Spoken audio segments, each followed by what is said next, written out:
Bonjour Claire Hédon, Bonjour Mathilde. un grand merci d'avoir accepté notre invitation.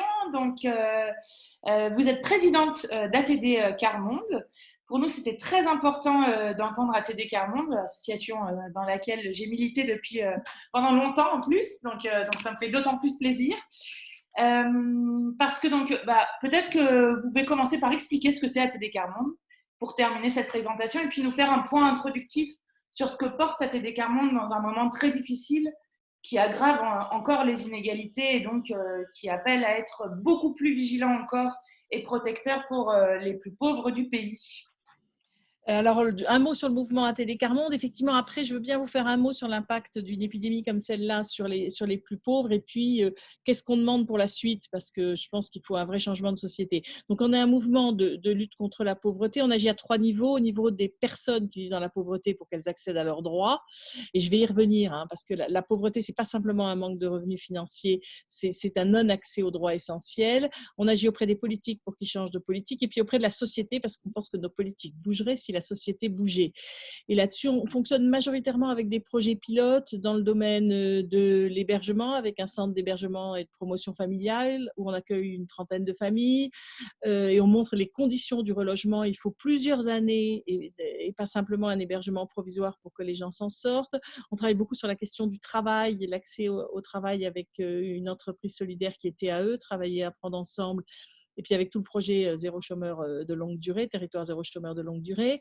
On travaille beaucoup sur la question de l'éducation des enfants. L'échec scolaire fait le lit de la pauvreté et on est dans un système excessivement inégalitaire. On travaille beaucoup sur l'accès à la culture et puis toute la question de la participation. On ne fera des politiques efficaces de lutte contre la pauvreté que quand on donnera la parole aux premiers concernés qui ont quelques idées sur ce qu'il faudrait. Et je vous redis un mot sur le fait que la pauvreté, c'est vraiment un non-accès aux droits essentiels que sont justement le droit au logement, le droit au travail, le droit à une éducation de qualité, le droit à un accès aux soins, le droit à la culture, et que tant qu'on ne comprendra pas que ce sont des inégalités d'accès aux droits à la question de la pauvreté, on n'avancera pas. Voilà. Donc ça, c'était le premier point. Après, je veux bien vous parler de l'impact, et on va du coup revenir sur pas mal de choses, de l'impact de cette épidémie et du confinement. En fait, on s'est très vite quand on nous a parlé surtout de l'arrêt de l'école, très vite mis en réunion téléphonique, d'abord tous les jours, puis un jour sur deux, pendant 2 heures, et dans lequel on fait remonter ce que disent les militants Carmonde, dans lequel on a dans cette réunion quelques militants. Chez nous, les militants Carmonde, ce sont les gens qui vivent dans la précarité parce que ce sont les premiers à lutter contre la pauvreté. Et donc, on a très vite mis ces réunions en place. Maintenant, c'est un jour sur deux, et avec l'objectif de faire remonter ce que vivent les personnes, de les entendre directement et puis d'avoir plusieurs équipes qui nous font remonter ce qu'elles disent. Globalement, première chose, c'est la question du logement exigu et insalubre. 4 millions de mal logés en France. Quand on parle de la Seine-Saint-Denis, un tiers des habitants sont en suroccupation dans leur logement. La suroccupation, c'est à partir d'être 4 personnes dans 35 mètres carrés. Donc, en gros, si vous êtes 4 dans 36 mètres carrés, vous n'êtes déjà plus en suroccupation, mais je vous laisse quand même imaginer le quotidien avec des enfants en bas âge quand on est dans des si petits espaces. Donc, ça, c'est le premier point qui est excessivement compliqué pour les gens, de rester confinés, de ne pas sortir dans ces conditions, de suivre la scolarité des enfants dans ces conditions. Ce sont aussi des gens qui vivent dans des quartiers plus denses où de fait il y a plus de monde dehors, même si moi j'ai été alertée par le maire de Grigny, Philippe Rio, qui dit mais il faut arrêter de stigmatiser les banlieues. Chez nous ils ont mis 48 heures à comprendre le confinement, mais enfin c'est bon, globalement ils le respectent. Mais après c'est plus dur dans des quartiers plus denses. Il y a des quartiers de Paris où la moitié des gens sont partis dans leur maison de campagne, hein. Donc évidemment, ça fait moins de monde dans les rues de fait. Déjà, ils ont des plus grands appartements et puis en plus, ça fait moins de monde dans les rues. Donc on est dans un système très injuste qui génère, on a de gros problèmes d'amende, de verbalisation qui ne tiennent pas du tout compte des situations, de verbalisation injuste, indue. Ça nous inquiète de plus en plus. 138 euros quand même, hein, c'est un quart du RSA. Hein. Donc un quart. Et on a des situations d'un jeune, je vais vous en donner juste quelques exemples, d'un jeune qui va aider sa grand-mère à prendre ses médicaments et il n'a pas les médicaments sur lui, puisque pour cause, les médicaments sont chez elle, mais c'est juste l'aider à les prendre. Donc les policiers ne l'ont pas cru, il a eu une amende. On a quelqu'un qui a été obligé de faire plusieurs kilomètres pour aller faire du retrait, pour un retrait en liquide, parce que la poste à côté de chez lui était fermée, et qu'évidemment, ils n'ont pas des cartes de crédit, ces gens-là, qui fait qu'ils peuvent retirer du liquide avec des cartes de crédit. On a eu plusieurs personnes avec des attestations mal remplies. On a beaucoup distribué des photocopies d'attestations pour que les gens puissent les remplir, parce que l'idée, quand vous êtes vous-même en pauvreté, en précarité, vous êtes souvent en difficulté de lecture et d'écriture. Donc, recopier soi-même sur un bout de papier la déclaration, c'est compliqué. Vous voyez jusqu'où vont les injustices. Donc ça, on est quand même inquiet de ce qui découle du problème de logement sur tout ce que je viens de vous dire. Et j'en rajouterai un élément. On sent monter un problème de violence et conjugale et des enfants. Mais enfin, quand vous êtes confiné à plus dans très peu de mètres carrés, c'est plus compliqué de ne pas être violent. Je ne dis pas que c'est une excuse quand je dis ça, mais je dis que si on ne prend pas le problème dans sa globalité, on ne résout pas la question. Deuxième grande thématique d'inquiétude, c'est l'école. Alors ça, à l'école, on a été alerté dès le début. Il y a évidemment la partie auquel un peu tout le monde a pensé, pas d'internet, pas d'ordinateur, donc c'est beaucoup plus compliqué de faire ses devoirs dans ces conditions. On va plus loin, les parents sont très inquiets sur le fait de pouvoir soutenir leurs enfants. Quand vous-même, vous avez été en échec scolaire, comment soutenir ces enfants dans les apprentissages, parce qu'on voit bien qu'il y a beaucoup de choses qui doivent être faites avec les enfants. Une grosse inquiétude, mon enfant va redoubler, il va perdre son année, sa scolarité est foutue. Enfin, ça a généré une angoisse chez les parents très impressionnante, ce qui d'ailleurs me permet de dire au passage que les parents de familles en précarité ne se foutent pas du tout de l'école et sont très soucieux de la réussite de leurs enfants. Et souvent, s'ils ne vont pas à l'école aux réunions de parents, c'est qu'ils ont trop la trouille, trop peur et que c'est trop difficile. Ils ont l'impression d'être jugés en permanence. Donc ça, on est dans un système scolaire totalement inégalitaire en France. Il va falloir un jour qu'on en sorte de ça. On a des pays, dans le classement PISA OCDE, on est dans les plus mauvais pays. On a des exemples de pays qui fonctionnent bien, tels la Finlande. Notre école marche très bien pour une élite. Elle ne marche pas pour l'ensemble de la société. Pour nous, ce n'est pas possible. Et en fait, cette crise, elle est juste révélatrice de toutes les inégalités que vivent les gens.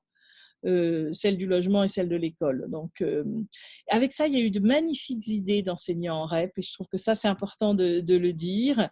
Alors, pas tous, hein, il y en a qui ont fait, en demandant d'imprimer des documents 20 pages en couleur. Évidemment, les gens, ils n'ont pas d'imprimante et puis la cartouche couleur, elle est chère, hein, je vous rappelle quand même. Mais on a eu des enseignants absolument géniaux. Une enseignante qui s'est très vite aperçue que, normalement, les parents avec qui elle était avaient ni Internet ni un ordi. Donc, elle s'est dit, il faut que ma leçon à faire, elle soit lisible sur un smartphone. Donc ça, c'était la première étape pour l'envoyer aux parents. Et deuxième étape, l'enfant, il fait ses devoirs sur une feuille, il photographie le devoir, il l'envoie par SMS à l'instit. Et du coup, l'enseignant peut corriger et appeler régulièrement et les parents et l'enfant. Donc, il y en a qui ont de belles idées. Le maire de Grigny, je vais y revenir, Philippe Rio, lui, les enseignants lui disent quels sont les cours qu'il faudrait photocopier. C'est la mairie qui les photocopie et qui les met à disposition. Donc, on voit aussi de belles idées et je trouve de bons élans de solidarité. Le troisième point sur lequel je voulais vous alerter, c'est la question des forfaits téléphoniques. Là, on a clairement besoin de votre aide. On est avec beaucoup de familles qui ont des forfaits 2 heures, des forfaits à 2 € 2 heures, ou des cartes prépayées. Ces gens-là, on leur dit qu'il ne faut pas sortir, il faut garder le contact par téléphone. Et bien, comment on fait ? Les 2 heures sont bouffées tout de suite. On a alerté il y a déjà 10 jours les opérateurs téléphoniques en leur disant il y a un truc qui n'est pas très compliqué, qui ne va pas vous coûter cher, c'est de passer ces forfaits téléphoniques 2 heures en illimité et les cartes prépayées en illimité. Et bien, globalement, on n'a pas de réponse. On a quelques réponses. Emmaüs Connect a fait un bon boulot à récupérer via SFR quelques cartes prépayées, mais il faut faire du beaucoup plus global. Il y a aussi des étudiants qui sont sur des forfaits 2 heures. Enfin, je veux dire, ce n'est pas un geste très compliqué de la part des opérateurs. On trouve qu'il faudrait y ajouter 10 gigas d'Internet, mais l'inquiétude qu'on a, c'est sur le fait qu'Internet saute s'il y a trop de monde, mais pas sur les téléphones. Donc, franchement, ce ne serait pas un effort considérable que de faire ça. On n'y arrive pas. Franchement, on n'y arrive pas. On a besoin, je pense, de soutien politique pour que cette question-là avance.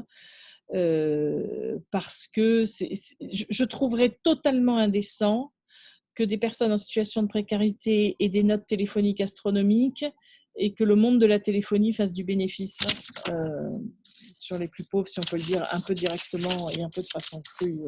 Voilà. Le dernier point, c'est la question du budget. Les gens sont très, très inquiets du comment ils vont réussir à boucler leur mois. Alors, il y a la question d'avoir les enfants qui étaient d'habitude à la cantine. Et quand il y avait des aides pour la cantine, et ben, du coup, avoir tous les enfants à déjeuner à midi, ça rajoute une dose importante. On a aussi appris que dans le système de bourse, qu'ont certains jeunes, dans ces cas-là, la bourse, il y a une partie de la bourse qui sert à payer la cantine directement. Le jeune ne reçoit pas cet argent-là. Donc, cet argent part à la cantine et pas à la famille. Et dans une situation comme celle-là, c'est compliqué. Le Secours catholique, on les a rejoints là-dessus, a fait un appel pour une prime de 250 €.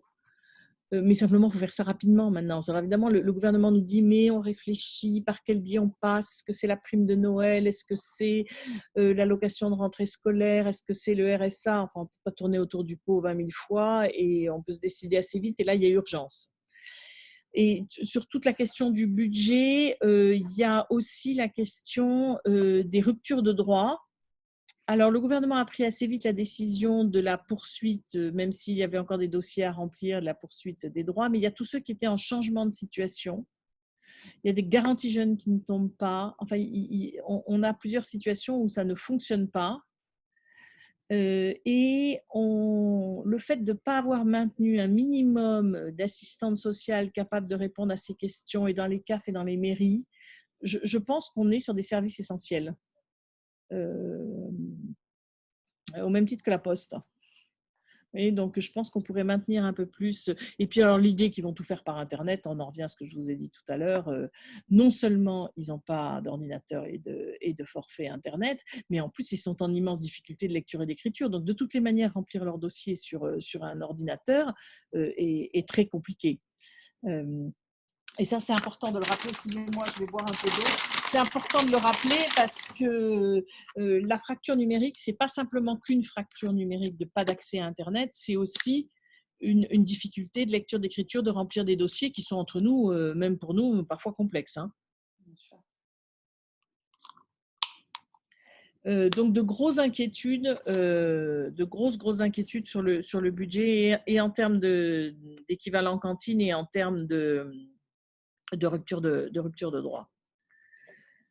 Ça, c'est en gros sur l'impact sur les personnes. Ce sont, je dirais, les premières choses que j'ai à dire. Si peut-être quand même une autre question que je pourrais dire assez rapidement aussi, c'est la question de la surmortalité des plus pauvres. Vous voyez ce qui est en train de sortir sur la Seine-Saint-Denis. Je ne sais pas si vous avez suivi ce qui est en train d'être dit sur les Afro-Américains. Ce n'est pas simplement parce qu'ils sont Afro-Américains, mais c'est parce qu'ils sont pauvres. Ben, il y a pour le coup, eux, ils le comptabilisent, une surmortalité importante. Les populations précaires sont en plus mauvaise santé, donc plus à risque de complications du Covid-19 et elles ont plus souvent des maladies chroniques mal soignées. Donc, je pense qu'à un moment, les chiffres sur la Seine-Saint-Denis vont être assez révélateurs de ce qui se passe pour les plus précaires. Et justement, nous, on avait fait une proposition dessus. Je ne sais pas si ATD Carmonde a peut-être des remontées sur cette question-là ou eu des revendications sur cette question ou peut-être pas. Nous, on avait fait une proposition pour que, justement, étant donné que les plus pauvres ont des situations de santé plus compliquées, avec du coup des maladies chroniques qui sont les causes qui compliquent le plus lorsqu'il y a coronavirus, plus, si on prend peut-être pas les plus pauvres, mais en tout cas les plus précaires, sont en tout cas ceux qui sont les plus exposés aussi dans ceux qui continuent à travailler. Nous, on avait demandé à ce qu'il y ait une gratuité aussi des funérailles, qui est une vraie question qui va se poser parce que du jour au lendemain, il y a des familles qui, en plus d'être dans un deuil très compliqué parce qu'on ne peut pas organiser vraiment de cérémonie ou des toutes petites pour dire au revoir, qui est un moment important quand même dans le deuil qui est fait, il y a cette question-là aussi. D'un coup, on en a beaucoup parlé avec Rungis aussi de la question de montants exorbitants qui sont demandés à des familles. Juste pour voir leur Juste pour voir, exactement. C'est une très, très bonne idée. je ne sais pas si vous savez qu'on avait travaillé sur ces questions-là. Notre groupe de Nancy qui travaille sur les questions de santé a travaillé déjà il y a un petit moment sur les funérailles. Mais si, je Ah pense oui, que oui. commencer. Non, Mais si. oui, c'est Mais vrai. non, je sais pas sur cette question-là. J'aimerais bien avoir le. Ben si, parce qu'ils ont travaillé là-dessus, parce qu'on s'est aperçu qu'il y avait pas mal de familles qui s'endettaient à ce moment-là, au moment des funérailles, avec des funérailles très chères. Du coup, des gens qui étaient enterrés dans le quartier des indigents. On a eu même des situations, puisque le proche, ils n'ont pas de quoi payer les funérailles et que c'est enterré chez les indigents, la mairie a refusé qu'ils assistent aux funérailles. On a eu des trucs très sordides. Et du coup, on a réussi à mettre en place, avec les mutuelles, une assurance décès à un très faible coût. Et qui du coup payerait les funérailles. Donc on a commencé à mettre ça en place, mais vous avez raison de le souligner, l'inégalité va jusque dans la mort. Et je pense que demander ça, que les funérailles pour les plus précaires soient gratuites, me paraîtrait franchement la moindre des choses. Je pense que sur la partie impact de l'épidémie et du confinement, je pense que j'ai dit l'essentiel. Je reprends mes notes là. Peut-être que. Non, allez-y, terminez peut-être si vous. Mais j'ai une question sur le moment immédiat, peut-être. Ah ouais, non, j'ai dit l'essentiel. Après, le reste, ça va être plus sur l'après. Sur l'après. Non, parce que je pense que c'est effectivement un très bon panorama là qui a été fait. C'est vraiment utile pour nous d'avoir ces constats-là. Vous l'avez Travail collectif, hein, comme toujours chez nous. Comment? Travail collectif, comme toujours. Oui. Non, mais c'est important de le rappeler. Ouais. Peut-être une question parce que vous l'avez dit à certains moments, mais pour aller vraiment jusqu'au bout, je sais que sur des questions, vous avez cité tout à l'heure la prime exceptionnelle de 250 € qui était dans une lettre ouverte qui était adressée au Premier ministre. Avec 250 même. 250. Oui, oui, c'est ce que j'ai essayé de dire. Je ne sais pas si c'est peut-être 250. Sur toutes ces questions-là, déjà, par quels moyens vous avez des liens avec le gouvernement? Est-ce que vous en avez ou non, est-ce que c'est par des lettres? Est-ce que c'est par des CP? Est-ce qu'il y a des demandes que vous avez faites ou des alertes que vous avez faites qui ont été acceptées ou en tout cas qui ont abouti à des choses? Voilà, juste pour un peu comprendre comment ça se passe avec les associations, ça me paraît important parce que les associations sont des relais extrêmement importants sur ce qui se passe dans le pays. Oui. Alors, dès le premier jour de confinement, hein, dès le mardi, on a eu une conférence téléphonique dans laquelle il y avait Olivier Véran, Christelle Dubos, Jean-Michel Blanquer et qu'il y avait d'autres, j'oublie peut-être quelqu'un. Donc oui, dès le début, une très bonne qualité d'écoute hein, et une conscience que pour les plus précaires, ça va être dur et qu'il faut très vite mettre des choses en place. Donc, ils sont très vite penchés sur la question de l'hébergement des personnes à la rue. Alors, mais là-dessus, moi, qu'est-ce que j'ai comme chiffre? Je ne sais pas si j'ai les bons, mais apparemment, oui, on serait aux alentours de 15 000 sans domicile qui seraient logés dans des chambres d'hôtel. Mais moi, les chiffres que j'ai de sans domicile, ils sont plutôt aux alentours de 200 000. Donc, ça fait encore du monde à la rue. Et puis, alors là, je vais être crue. Hein, on fait quoi, là, quand le confinement est terminé là, on les sort des chambres d'hôtel, on les remet à la rue. On va aller où dans l'indécence de cette question du logement? Sur la question des ruptures de droit, on a été entendu dans la mesure où il y a une partie qui a été réglée, c'est que les gens dont les dossiers devaient être renouvelés, poursuite du RSA, même si le dossier n'est pas renouvelé. Donc, il y a une partie des choses sur lesquelles on a été entendu, même pas forcément tout. Après, on a essayé de relayer, que le gouvernement relaie notre histoire des opérateurs téléphoniques. Là, il y a un grand silence. Mais autrement, je dirais que de la part du gouvernement, pour l'instant, il y a plutôt une attention aux plus précaires dans l'urgence, avec un esprit que je mettrais entre guillemets assez charitable. Mais est-ce que ça veut dire qu'après, on bouleverse notre système? Et c'est là-dessus que je voulais venir au jour d'après ou la suite. Pour moi, c'est une autre question. Il y a l'urgence de maintenant qu'il faut résoudre. Hein, et puis, je vous dis, le 250 €, on pourrait le mettre vite en route. Enfin, on ne va peut-être pas attendre la fin du confinement. Mais on fait quoi après? La question des logements, il faut un choc là, il faut une construction massive de logements sociaux à des prix abordables. On est avec des familles qui sont trop pauvres pour accéder aux logements sociaux. Il faut une rénovation des passoires thermiques. Il faut obliger les élus locaux à une vraie mixité de l'habitat. Euh, voilà, un logement décent pour chaque famille me paraît déjà le point hyper important. L'autre point, c'est la question de l'emploi. Les gens veulent travailler, ils ont envie d'être insérés dans la société. Un emploi décent pour tous me paraît une urgence. On voit bien que dans l'environnement, il y a plein d'emplois qui seraient nécessaires et là, il faut avancer. Le troisième point, c'est un revenu minimum garanti. Le RSA, on voit bien le RSA, quand on enlève les APL, hein, c'est 480 euros, 490 euros. Enfin, on n'y arrive pas, on ne s'en sort pas dans ces conditions. On veut un RSA qui soit à la moitié du revenu médian, à 850. Enfin, il faut là changer d'échelle avant qu'on puisse mettre qu'il y ait du travail et des emplois pour tout le monde. Des emplois, parce que du travail, il y en aurait. Des services publics à la fois d'éducation, de santé, d'assurance chômage, de retraite, qui soient de qualité, accessibles à chacun. Enfin, on redécouvre l'intérêt quand même des services publics et de notre hôpital public. Ça, c'est sûr. Vous savez que pendant 14 ans, j'ai fait une émission quotidienne sur la santé sur RFI. Donc, la question de l'hôpital public, ça fait un moment que j'en ai entendu parler et qu'il y a urgence à agir différemment.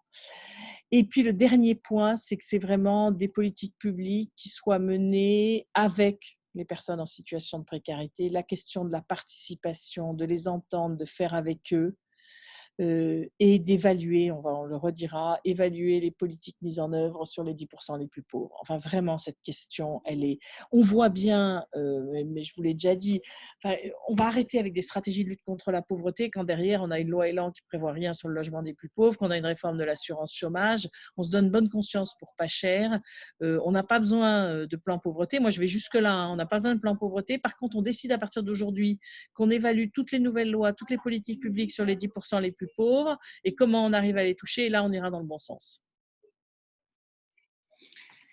Peut-être pour continuer un peu, donc là, vous avez mis des sujets qui sont extrêmement importants dans ce qui doit changer.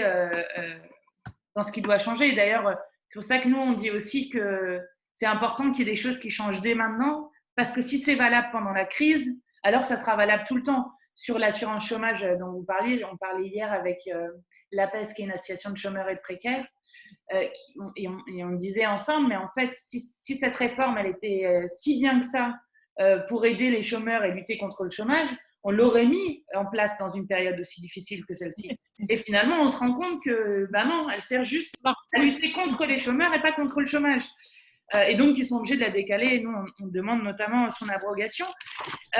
Il y a quand même des choses dans cette crise qui donnent de l'espoir aussi sur des choses qui changent. Bon, il y en a qui donnent moins, il y a des actes qui en donnent moins, mais il y en a d'autres qui donnent de l'espoir. Notamment, il y a plein d'initiatives de solidarité qui fleurissent un peu partout. Vous, j'ai vu aussi que vous preniez différentes initiatives selon les endroits à ATD. J'ai vu notamment qu'il y avait à Brest un journal déconfiné, donc qui donnait la parole aussi. Peut-être que vous avez d'autres initiatives que ATD Carmonde prend et dont vous voulez nous parler. Et puis, qu'est-ce que ça dit aussi, toute cette solidarité qui se met en place sur aussi le monde qu'on veut construire? C'est intéressant ça, parce que c'est vrai que ça fait un moment qu'on se dit qu'on trouve que la société ne nous suit pas tellement sur ces questions de justice sociale, et peut-être en fait plus que ce qu'on pense, parce qu'on voit bien que là, les gens sont soucieux aussi de ce qui se passe dans leur entourage, de leurs proches, et donc de ce qui se passe pour les plus précaires. Donc peut-être au contraire qu'il y a une fenêtre d'ouverture là-dessus.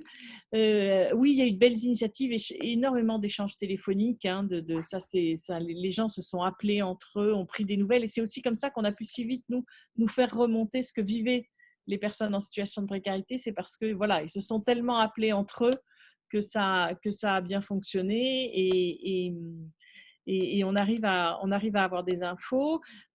Dans des situations difficiles, on est retourné sur place voir les gens. Hein. On a considéré que quand c'était une question de survie, on pouvait aussi se déplacer. Ce qu'on a arrêté, c'est évidemment et nos bibliothèques de rue, parce que ça, on ne peut plus, et nos universités populaires, et que ce n'est pas vrai qu'on peut les faire à distance, ce genre de choses, parce que justement, les gens ne sont pas équipés. On a eu une très bonne remarque d'une militante Carmonde qui est au conseil d'administration très, très vite, qui nous a dit l'histoire là, de renoncer aux expulsions locatives, si on peut le faire pendant 2 mois, pourquoi on ne peut pas le faire plus longtemps? Et je trouvais que c'était assez génial et assez placé au coin du bon sens. Et là, pareil, c'est comme l'histoire de remettre les gens à la rue quand ils auront été dans des chambres d'hôtel. À partir de quand on décide que l'expulsion locative, elle est décente? Parce que là, on est parti pour une crise de plusieurs mois quand même. Je ne dis pas qu'on va être confiné pendant plusieurs mois, mais on est parti pour une crise de plusieurs mois. À partir de quand on décide que c'est décent? Moi, je pense que c'est indécent en tout temps. Et c'est peut-être ça qu'on est en train aussi de réaliser. Donc moi, j'espère un vrai choc de société. J'espère qu'on ne repart pas comme avant. J'espère qu'on réalise à quel point protection de l'environnement et lutte contre la pauvreté vont ensemble, puisque là, on est bien sur ce qu'on dit depuis un moment. Hein. C'est les premières victimes de la destruction de l'environnement, du réchauffement climatique, ce sont les plus pauvres. Mais en plus, les plus pauvres, ils sont aussi victimes des dispositions qu'on prend pour lutter contre. Et franchement, les plus pauvres, ils sont victimes de ce confinement. On le comprend, hein, on est obligé de le faire et ce n'est pas ça qu'on remet en cause. Mais enfin, c'est beaucoup, beaucoup plus dur pour des pauvres que pour des riches. Hein, il n'y a pas de commune mesure. Donc oui, on peut espérer, on continue à espérer qu'on ne repart pas comme avant. Ok. J'avais une autre question. Mais avant de passer à cette question-là, est-ce que sur l'emploi décent pour tous, quand même vous avez mené l'expérimentation Territoire zéro chômeur, qui est une expérimentation hyper intéressante, qui fonctionne très bien. Est-ce que vous pouvez quand même nous en dire un mot sur ce qu'on doit apprendre de ça et ce qui nous permet aussi d'ores et déjà aussi d'inventer l'autre monde, parce que je pense que c'est important. Complètement. Ce qu'on fait avec Territoire zéro chômeur, c'est justement construire une société différemment, une autre société, et où on s'aperçoit que tout le territoire en bénéficie. Le point de départ de Territoire zéro chômeur de longue durée, c'est de dire que le chômage de longue durée coûte à l'État plus de 43 milliards d'euros tous les ans. C'est en gros 18 000 euros par personne. C'est évidemment pas ce que les personnes reçoivent. Il y a un tiers de minima sociaux, en gros un tiers d'argent qui ne rentre pas dans les caisses de l'État en termes d'impôts et de cotisations, et puis un tiers de dépenses à plus long terme dans lequel on met les questions entre autres de santé et d'éducation des enfants.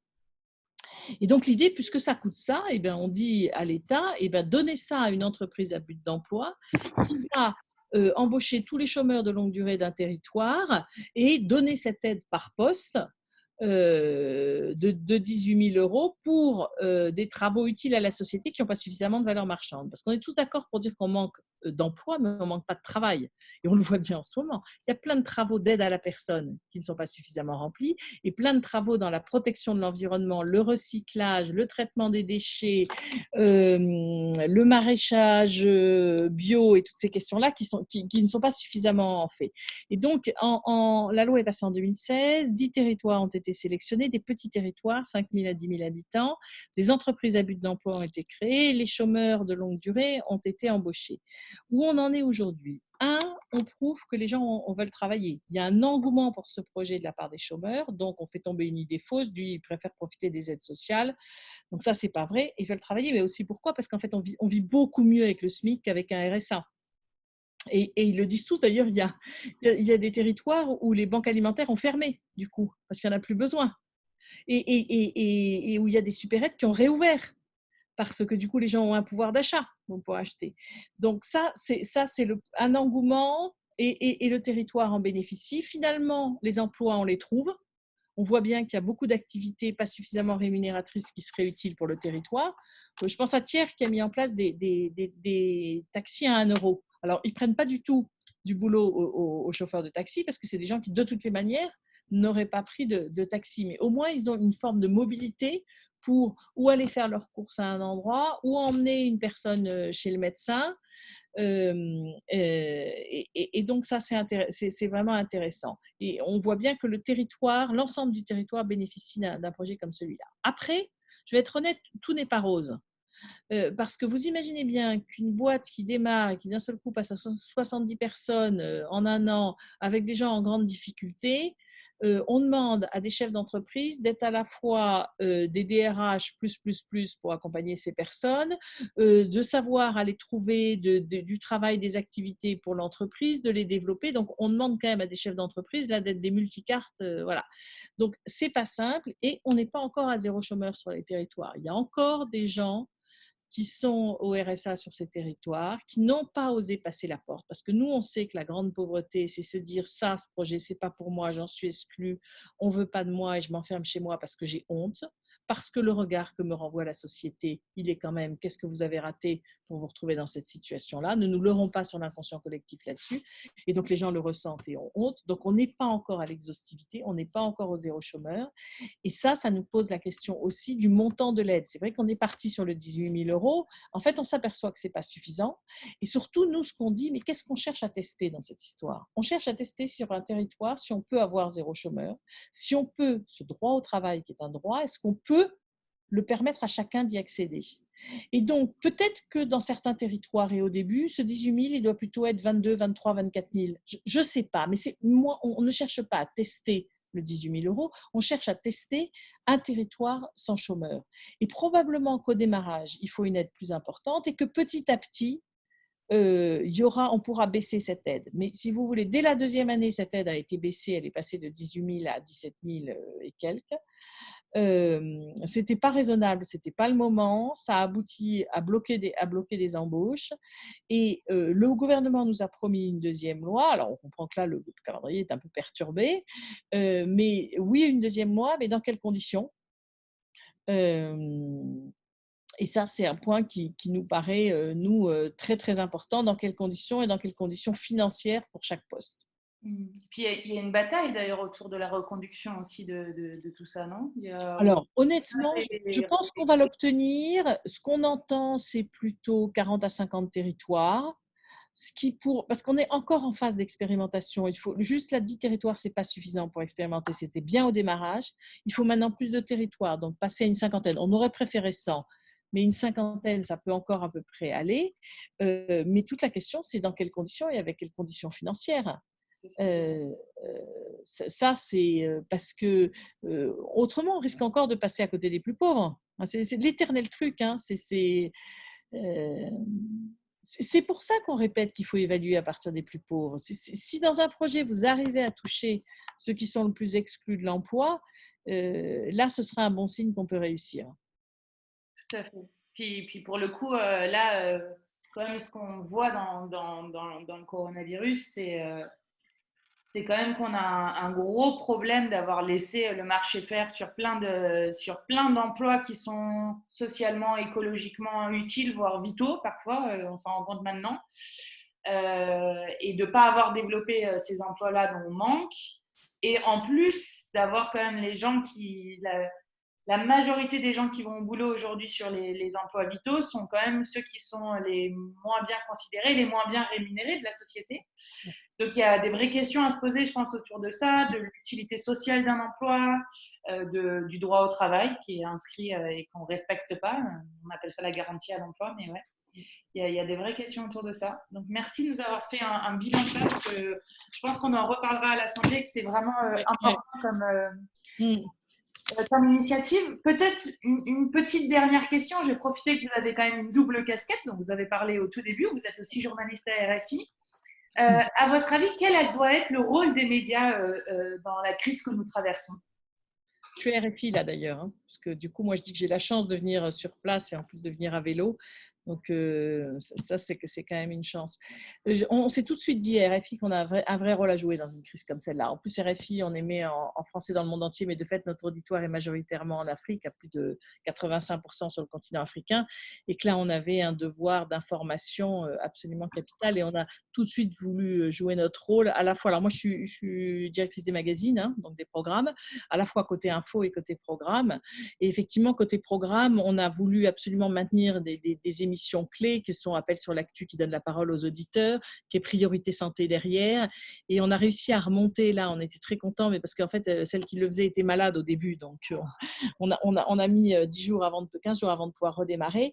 Et alors, 7 milliards de voisins, qui est un magazine de société, eh bien, fait l'école à la radio et s'adresse aux primaires et à une instite qui, et ça marche du feu de Dieu. On a des retours d'auditeurs, de jeunes auditeurs en Afrique, et c'est vraiment des apprentissages basiques du primaire, que sont évidemment toute la question de la grammaire, la langue, toute la question du calcul et des mathématiques, et puis toute une autre partie, plus ouverture sur le monde, connaissance du monde, et donc des enseignants participent, jouent le jeu.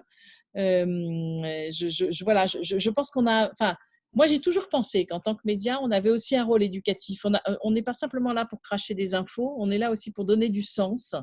Et dans une crise comme celle-là, je pense que notre rôle est particulièrement important. Voilà, oui, on participe à une mission de service public. Et on a tout un travail là qu'on est en train d'entreprendre pour lutter contre toutes les fausses informations qui circulent sur le net, sur le coronavirus. Et alors là, on n'est pas à court d'idées, hein. Et là, il faut que nous, on attaque aussi via les réseaux sociaux. Ce sont des choses qu'on dit à l'antenne, mais on est aussi en train d'essayer de monter des vidéos avec du motion design pour être hyper pédagogue, pour expliquer ce qui se fait. Et on voudrait l'objectif, on essaye d'avoir un financement de l'AFD là-dessus, le décliner en langue, dans les 4 langues africaines dans lesquelles on émet, puisqu'on émet en Hausa, en Swahili, en Mandinkan et en Fulfulde, qui est le Peul. Et donc, essayer de décliner ça avec des journalistes locaux le plus possible. Donc oui, je pense qu'on a un vrai rôle à jouer. Et évidemment, je peux vous le dire, l'idée de remonter cette émission 7 milliards de voisins en école à la radio, évidemment que ça m'a été un peu... C'est mon histoire avec ATD Quart Monde qui m'a aussi donné cette idée-là. C'est-à-dire quand j'ai compris que pour les familles, la question de soutenir les devoirs à la maison allait être particulièrement compliquée, je me suis très vite dit que la radio pouvait aussi être un média qui aide à soutenir les parents dans l'aide à la scolarité. Merci beaucoup. C'était passionnant. Merci. Et bon courage à vous et à bientôt pour l'après. Merci.